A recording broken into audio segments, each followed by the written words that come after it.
world. We are live here in Longreach at the Startup Weekend Outback Edition. We're here with Mark. How are you doing today, Mark? Doing great, buddy. Oops, the cord's stuck. Yeah. How's your day been? Fantastic. Yeah. Nice and hot today. It's about 42, I think. Yeah, it's getting up there. The school sign said about 45, so it's getting up there. And then, luckily, we're leaving tomorrow. Yeah, exactly. I think Tuesday's going to be like 55. yeah, we got to get out of there it's before like that. Yeah.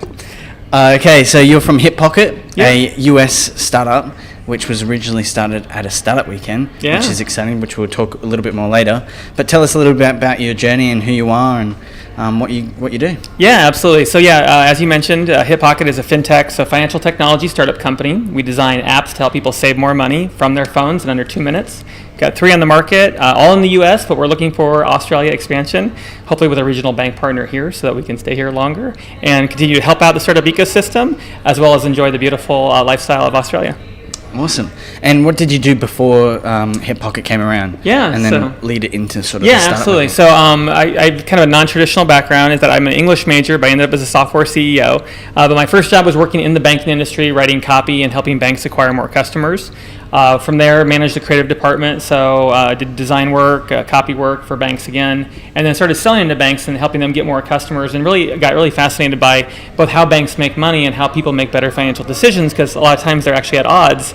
Banks make a lot of money if people make wrong decisions. So really was fascinated by that and wanted to bring technologies to help people. Went to a startup weekend, as you mentioned, in 2012 and pitched an idea that was able to recruit a couple team members. So there's 4 of us who worked all weekend to develop something. We made a sale. We helped the guy refinance his auto loan into a better deal. Wow. Only finished 3rd though, and had a really bad name. But it ended up after that, got into an accelerator, worked the idea through, made a $20,000 sale to a bank, and got our first client. And then now, 4 years later, here we are in Australia with a grant from the government to explore expansion here. Yeah, and you mentioned earlier on on the weekend that you raised funds. Yeah. How much funds did you? We raised a total of 180,000 Australian, or US, so that will be over 240,000-ish kind of Australian. So not a lot. We were able to do some grants from both our state of Nebraska as well as the Queensland government, and then we were pretty much profitable from day one, although we invested all that money back into building out more products. Amazing. Yeah. And so let's talk a little bit about your startup journey. So you've left the corporate world, entered the startup space. How's it going so far? Like, you stressing out, or? It's a mixed bag. It's extreme highs and extreme lows. I mean, everything they say about how hard it is, it will still not prepare you for the actual journey. But it's almost always changing. So you catch me on one day and it'll be not great. You catch me another day and it'll be sky high. So, but from a freedom and control aspect, I always really like the idea of being able to kind of control my destiny. So within a corporate job, a lot of times, you're going to only do whatever they allow you to do, or you don't have an upside. You create some amazing product for them and it makes them millions of dollars. Good job, here's a little raise, but you're never going to be a part of that upside. So for me, it was just I felt like I had a lot of ideas that I could bring to market. I knew my industry really well, and the important thing I always say is I fell in love with the problems of my industry, not just my ideas or solutions. Because if you love your problems, you're going to work through those late nights and do all that hard work because you're really committed and passionate about solving problems in your industry. That's awesome. Yeah. So let's talk a little bit more about the Startup Weekend Outback. Yeah. You're part of the Hot Desk program. Yep. They paid for you to come out and support the local community here on their first ever Outback edition of Startup Weekend. How's it going so far? What's happening? I'm amazed at the quality of people here who are here pitching their ideas and who just feel like they have something to bring to market, or they've experienced a real problem they really understand, and whether it's some problem that's maybe more rural from farming, agriculture related and stuff, but the people here are, I think, just inherently entrepreneurial because they own a farm, they have livestock, they understand we were talking about supply chain, how something goes from here to here, farm to table. So there's just a lot of hard set skills that they could build on, and so the Startup Weekend just provides a nice framework to accelerate that. And a couple of the team, they're all doing really well, but a couple of teams, I could just tell by their interviews that there are other people out there that have this problem are willing to pay to solve it. So I can't wait to see the pitches here in under an hour. Yeah, they don't have much long left. No, they don't. And tell us a little bit about how the weekend's gone so far, because we've been rushing around the town and interviewing other people. Yep. So could you give us a bit of context of what they've been working on, what type of workshops? Yeah, so Friday night they come in and they're we talk a lot about hey, here's some ideas on you need to have a real problem that someone wants to pay to solve, or that it's really painful. It's not just a a small thing that it's like a little frustrating that they don't care about. You want to really have an idea that has a big problem associated with it. So we go through that and the idea of like pitching this and what do you need to help you build? Oh, I need a team. I need a developer because I think we need we need an app. I need a designer. I think we need a website. So they're really going through like, hey, here's my thing, and I'm going to pitch it out there and see how everybody responds, because not every idea ends up recruiting a team to work on it. But then Saturday we talk about going out there and interviewing customers. You really have to get out of the building and talk to people so that you can say like, is this really a problem or not? And then tell me about the last time you bought women's workwear. What was that experience like? What do you love about it? What do you hate about it? And so that the teams are not really trying to get validation of this idea they have. They're really just trying to listen to people and make sure that they really got the problem. And then now they're building a website. They've gone out there. They bought clothes from Target and they're trying to sell them to people. So they're just really trying to just like fake it until they make it, build an MVP, and go out there and just prove that somebody wants to buy a shirt that has longer sleeves and longer tails, because that's the frustration they heard. So yeah.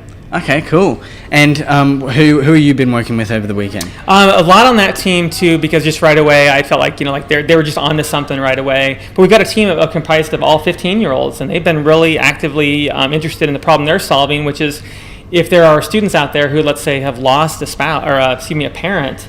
How do they put them in contact with other students who've also lost a parent, because they feel like they can't talk to other adults, they can't talk to teachers, other kids don't understand.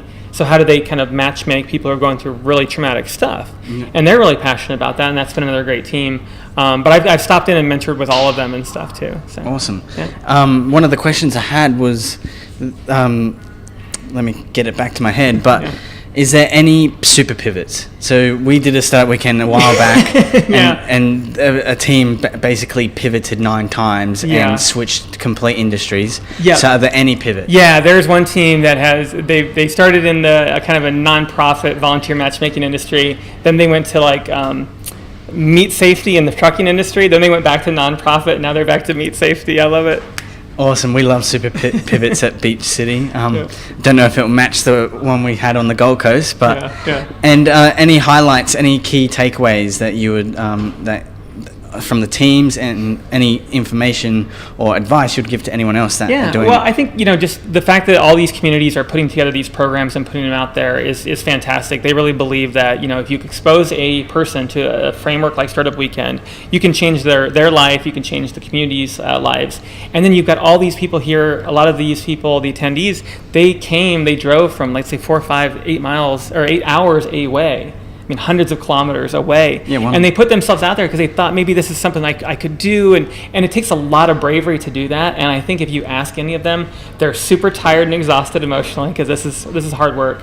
But they're also super energized about just the idea, like, I could take this back to my other thing that I do with my horses or whatever, or I really am excited about doing this. They're thinking about, one team already said, like, so when this goes global, when we're in Long Reach, which is like 14-hour drive from Brizzy and out kind of in the middle of nowhere, and they're talking about when their brand goes global. And they can do that because the resources, just the internet and all that stuff, it breaks down barriers. Geography is no longer a barrier. Yeah. So kudos to the Outback people for organizing this, and the attendees for having the courage and guts to come to these things. They're doing fantastic work here. Yeah, they have. So let's go back to you. How have you been enjoying the Outback? It's fantastic. I mean, so right away when we got here, the gentleman who coordinated this, Daniel Johnson, he's like, what do you all want to do? And I said, I want to do everything that would be considered Outback or Long Reach. I mean, like, we can do anything. So, like, you went to a farm, I know, and watched them herd the sheep and even wrestle the sheep. Yeah. So I got a chance to go out there and camp out in a swag, which I'd never heard that term before, under the stars. Absolutely. Joined us on the river? Joined the swag, I guess, group there. So camping out under the stars in the Outback, we were here, and he's like, hey, do you want to camp out? I'm like, when am I ever going to have this chance again? Like, I mean, maybe never. So why would I not say yes to that and experience something brand new? Yeah. And that's what entrepreneurship is. It's being open to experiences to build out your ability to solve problems in the future and experience new things. Awesome. Well, thanks for joining us. Yeah, thanks for having me, man. We'll go and catch up with some more participants when they're not stressing out to get their pitch done. Catch them after the pitches. With a beer, probably. Yep. And make sure you keep following along at facebook.com/Beach City Life for more interviews later today. And don't forget to search us on YouTube at Beach City. Check her out. Thanks.